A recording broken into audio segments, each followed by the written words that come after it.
आप सभी का अमृत एकेडमी में हृदय से स्वागत है। इसमें हम कॉन्स्टिट्यूशनल अमेंडमेंट बिल को पढ़ाएंगे। कैसे कॉन्स्टिट्यूशन में अमेंडमेंट होता है उससे संबंधित बिल को आपको बताने वाले हैं। ध्यान दें, संविधान के अनुच्छेद 368 आर्टिकल 368 संसद को यह शक्ति देता है कि वह संविधान के किसी भी भाग अनुच्छेद में संशोधन कर सकती है। इस शक्ति का प्रयोग करते हुए संसद ने वर्तमान में 100 से अधिक संशोधन संविधान में कर चुकी है, यानी 100+ कॉन्स्टिट्यूशनल अमेंडमेंट हो चुके हैं। अब यह संशोधन जरा देखिए, 2 प्रकार के होते हैं। क्या संसद के दोनों सदनों के विशेष बहुमत के आधार पर पारित होने वाला संशोधन, यानी ये संशोधन संसद के दोनों सदनों द्वारा विशेष स्पेशल मेजॉरिटी से पास होने वाला विधेयक होता है। तो वो कौन सा संशोधन कॉन्स्टिट्यूशन होता है कि संसद के स्पेशल मेजॉरिटी से पास हो? भारत के संघीय ढांचे से संबंधित, ध्यान दीजिएगा, भारत के संघीय ढांचे से संबंधित मामले को छेड़कर शेष सारे उपबंध विशेष बहुमत से पास होते हैं। अब संघीय ढांचे से संबंधित जो विशेष बहुमत से पास होते हैं, तो विशेष बहुमत से तात्पर्य क्या है? इसका 2 प्रास्पेक्ट है। नंबर 1, कुल सदस्य संख्या का आधे से एक अधिक, यानी 100 का 1/2 + 1 = 51, या उपस्थित या मत देने वाले सदस्य संख्या का 2/3। मान लीजिए 80 लोग हैं सदन में, तो इसका 2/3 सदस्य ही विशेष बहुमत होता है। दोनों कंडीशन है, कुल सदस्य संख्या का आधे से एक अधिक या उपस्थित या मत देने वाले सदस्यों का 2/3 बहुमत से अगर पास कर देती है तो वो विशेष बहुमत से संशोधन माना जाता है। ये विधेयक, ये दोनों ही विशेष बहुमत से पारित होने वाले 2 आधार पर होते हैं। पहला, संसद के दोनों सदनों द्वारा बहुमत के आधार पर पारित होने वाला विधेयक। ऐसे विधेयक जो है विशेष बहुमत से पारित होंगे जो संघीय ढांचे से मामले से संबंधित नहीं है, वह विशेष बहुमत से पास हो जाएगा।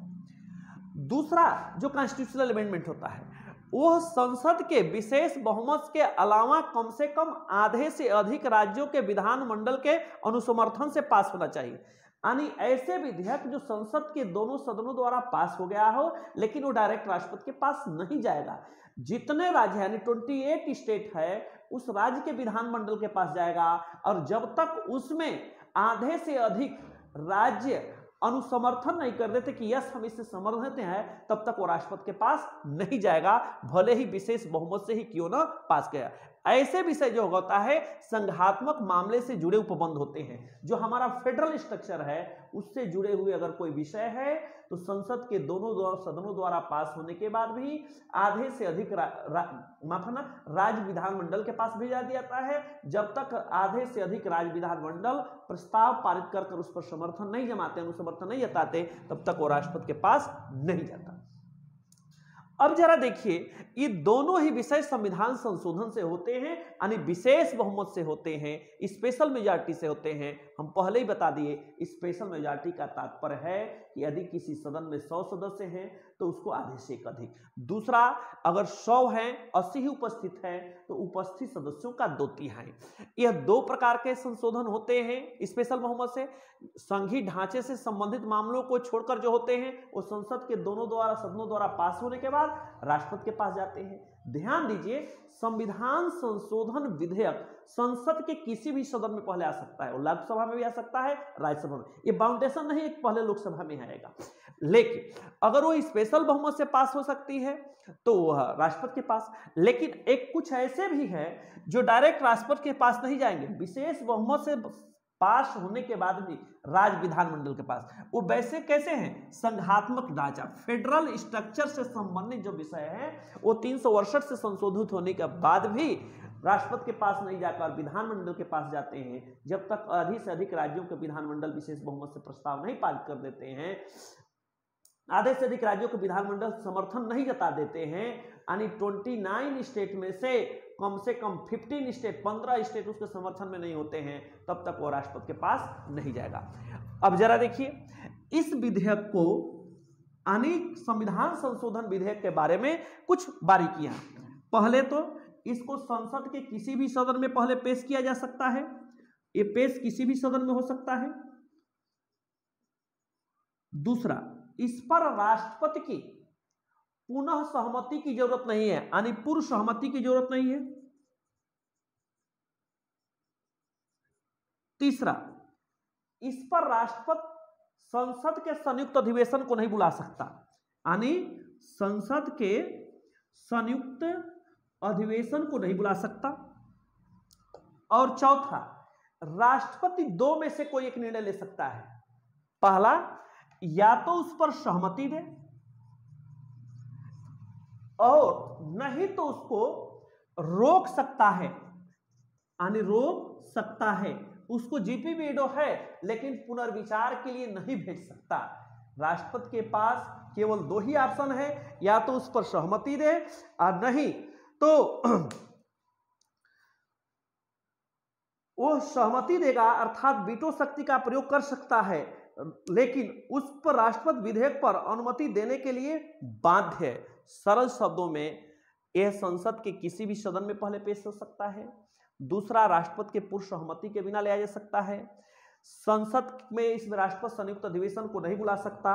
और चौथा, राष्ट्रपति इस विधेयक पर अनुमति देने के लिए बाध्य है और वीटो शक्ति का प्रयोग राष्ट्रपति नहीं कर सकता, यानी इस विधेयक पर राष्ट्रपति किसी प्रकार के सहमति देने के लिए वो बाध्य है, यानी सहमति देगा ही, वीटो का प्रयोग नहीं कर सकता। सरल शब्दों में इसको होल्ड नहीं कर सकता, रोक नहीं कर सकता। इस तरह से अनुच्छेद 368 के तहत संविधान में संशोधित विधेयक पास होते हैं। अब जरा आइए कुछ बता दें आपको, कुछ ऐसे भी अनुच्छेद हैं जो साधारण विधेयक से पास होते हैं, यानी इसमें विशेष बहुमत की जरूरत नहीं है। तो कभी कभी ये पूछा जाता है कौन कौन अनुच्छेद साधारण विधेयक से संसद पास कर सकती है। तो यहां देखिए, अनुच्छेद 2 को, अनुच्छेद 3 को, अनुच्छेद 169 को और अनुच्छेद 239 को। ये 4 ऐसे आर्टिकल हैं यहां पर कि जिसको संसद साधारण बहुमत से पास कर सकती है, यानी यह संविधान में संशोधन भी नहीं माना जा सकता। 2, 3, 169, आर्टिकल 2, आर्टिकल 3, आर्टिकल 169 और आर्टिकल 239 इसको संसद ऑर्डिनरी मेजॉरिटी से, सिंपल मेजॉरिटी से पास कर सकती है। बाकी सारे को विशेष मेजॉरिटी से, स्पेशल मेजॉरिटी से पास कर सकती है। यदि आपको ये वीडियो अच्छा लगता हो तो अधिक से अधिक लाइक करें, सब्सक्राइब करें, लोगों के बीच शेयर करें। बहुत बहुत धन्यवाद।